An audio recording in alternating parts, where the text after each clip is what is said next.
Roxas? Have you seen my cat around? Aw, kitty stuck. Move the camera with the right stick. Tell you how to use the camera here. You can use the camera to look around, and then you can lock onto targets, whether it be, pretty much you would lock on. It wants you to lock onto the cat for this tutorial. So all I gotta do is press R1 to lock onto him. But typically, you'll only be able to lock on to targets that you can attack.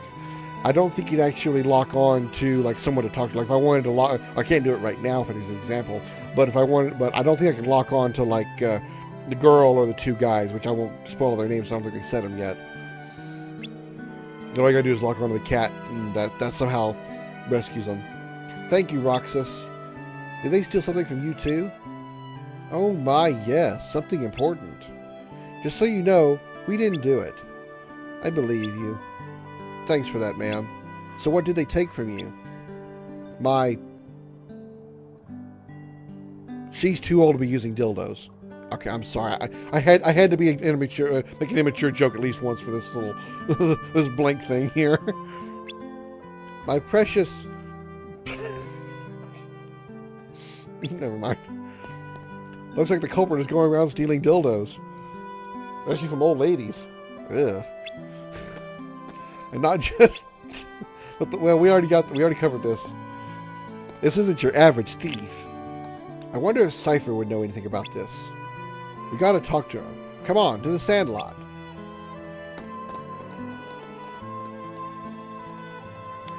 Outside of cutscenes, this game does play in 60 frames per second, which is very nice.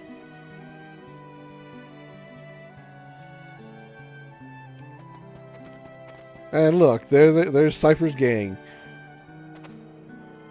Featuring Raijin, Fujin, Fujin, Raijin, and Vivi from Final Fantasy IX.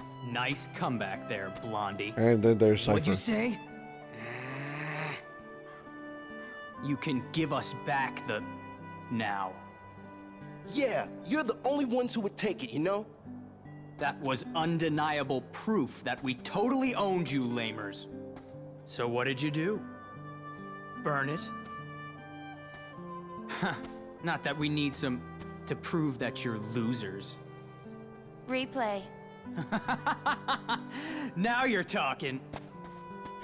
She only said one word, but you gotta admit, that's pretty much what she get on does. your knees and beg. Maybe I'll let it slide.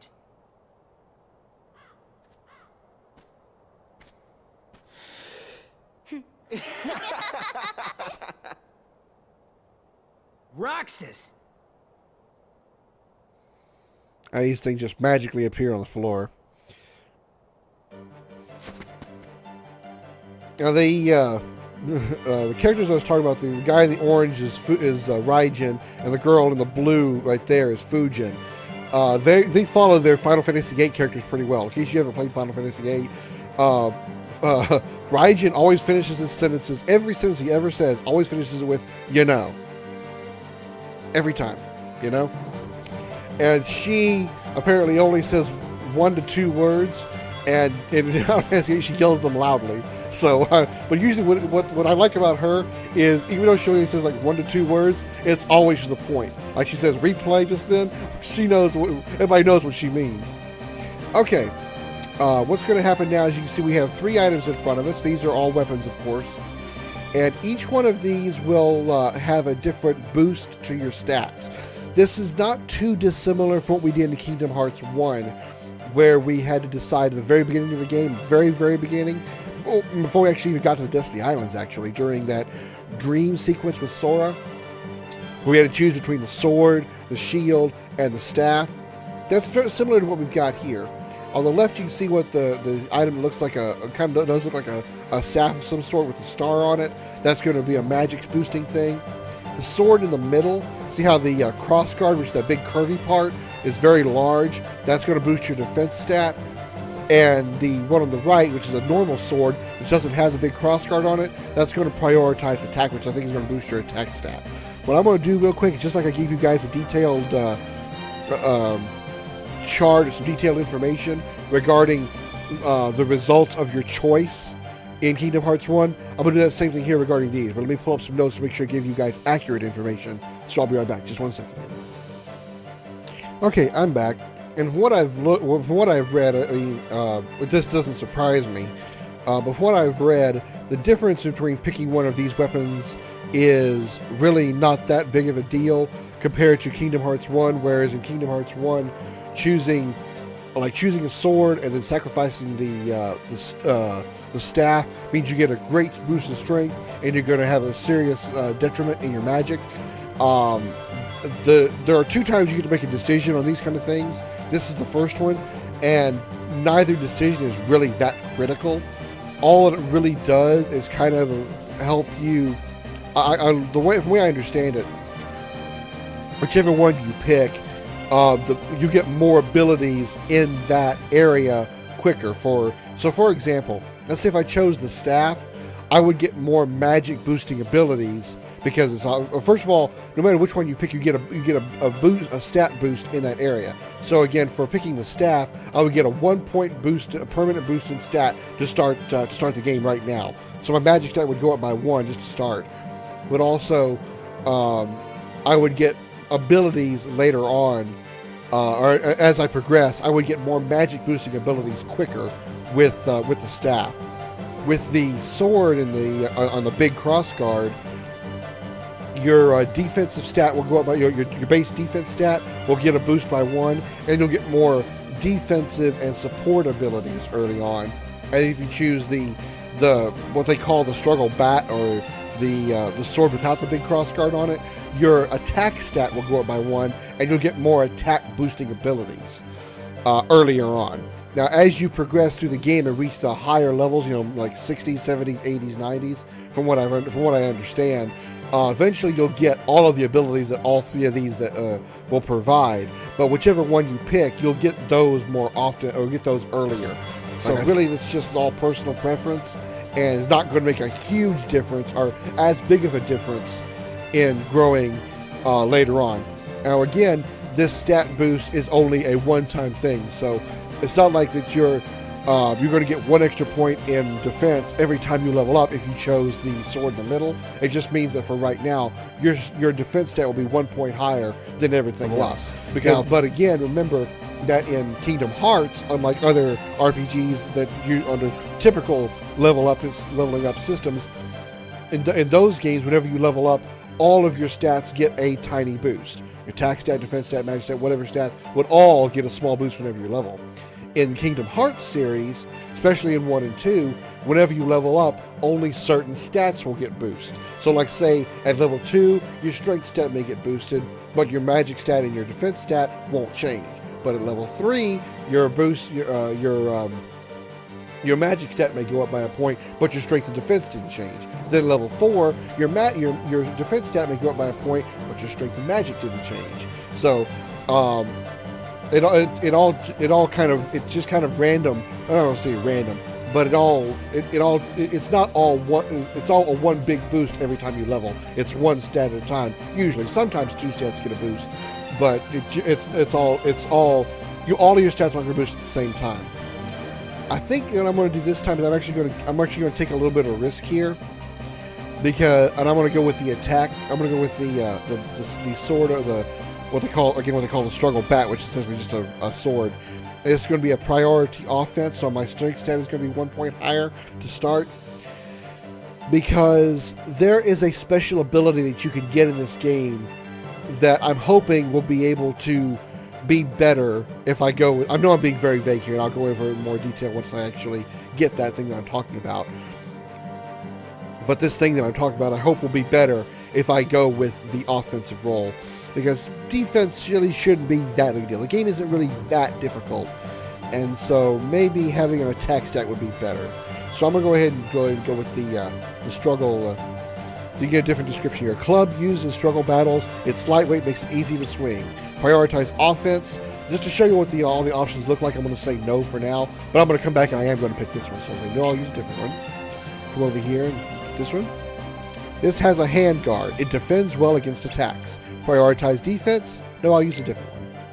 And then, of course, you have this one over here.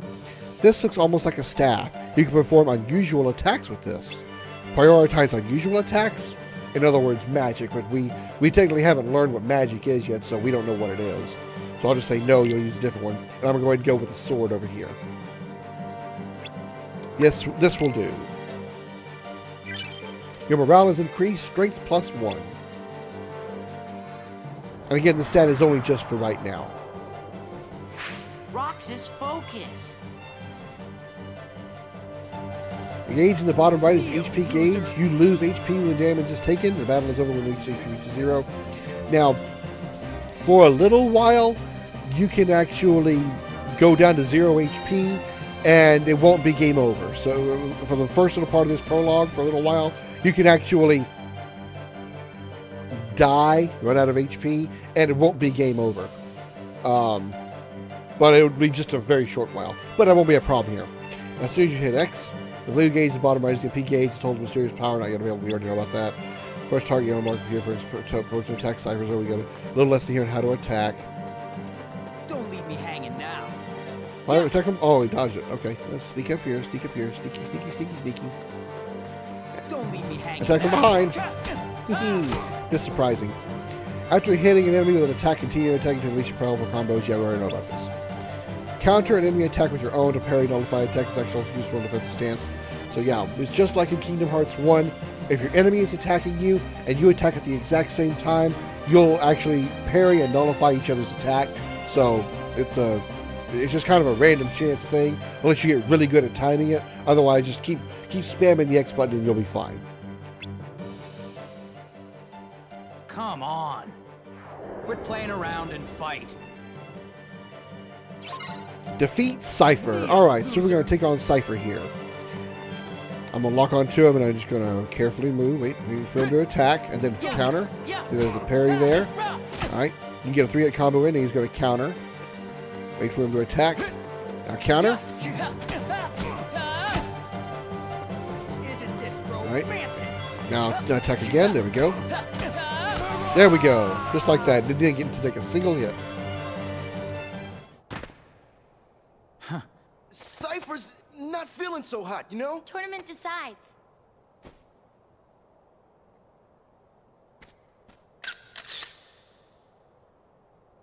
Whoa.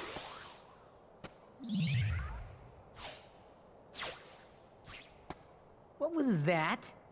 The thief?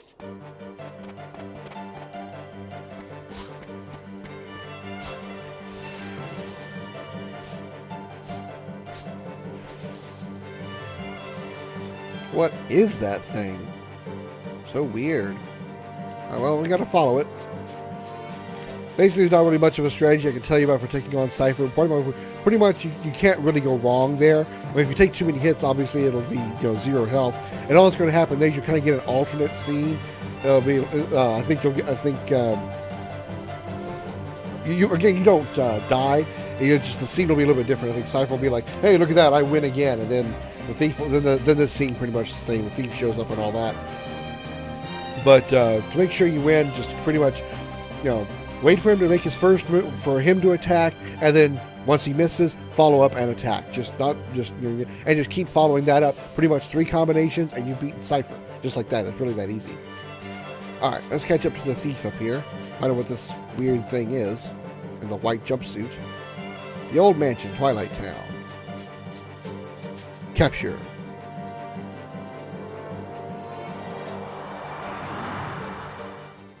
We have come for you, my liege. Huh? Apparently they have zippers for mouths. Fight the mysterious enemy.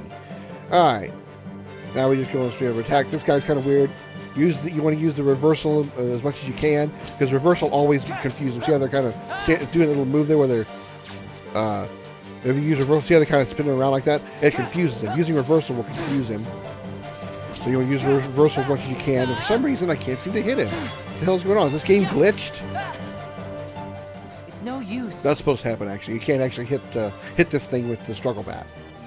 It won't let you. It's the Keyblade. What is this thing? It's the Keyblade, like I said.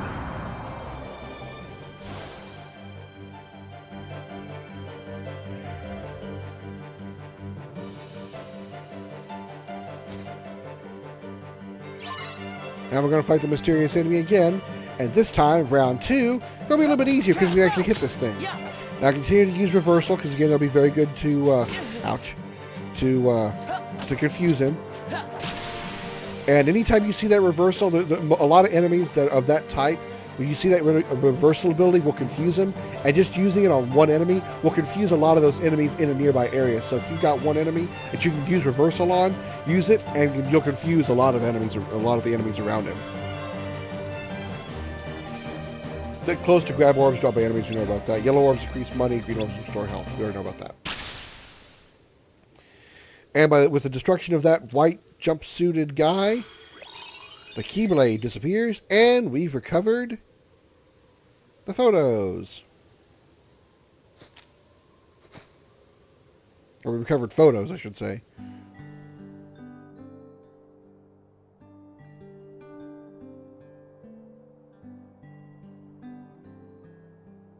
What's this? I was his first customer after he took over the shop. So we took a picture together. It's a really nice photo. Oh, Hey, you just said photo. Oh, so the missing word wasn't dildo? Tell us about the Damn picture it. thief. Not much to say. The pictures were just lying there. Then how do we prove we weren't the ones who took them? It's a girl. you look happy, Roxas. Do not. No, you really don't. So, like, anybody else notice that all the stolen pictures are of Roxas?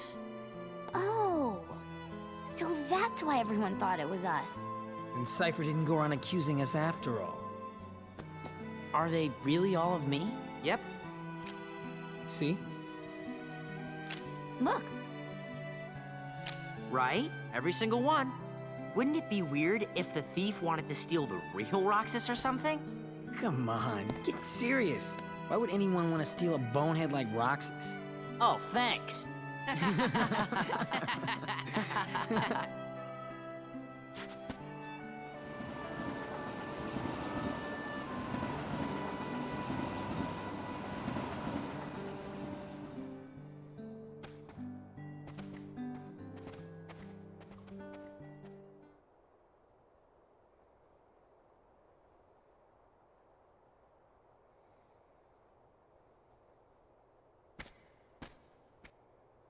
I don't know what that scene was all about.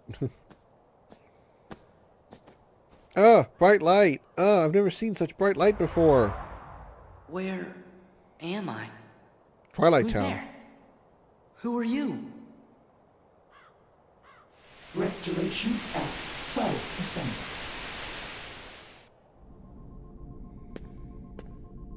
Where are we now? Organization miscreants. Hello, Christopher Lee again. Found us. But why would the nobody steal photographs? Both are nothing but data to them. The fools could never tell the difference. We are running out of time. Namine must make haste. Keep that name Namine in mind. That's important. There's some more flashbacks to Kingdom Hearts 1. Sora getting a licking from Pluto. where am I? What happened to my home? My island? Riku! Kai... Who are you? They will come at you out of nowhere, as long as you continue to wield the Keyblade. Squall!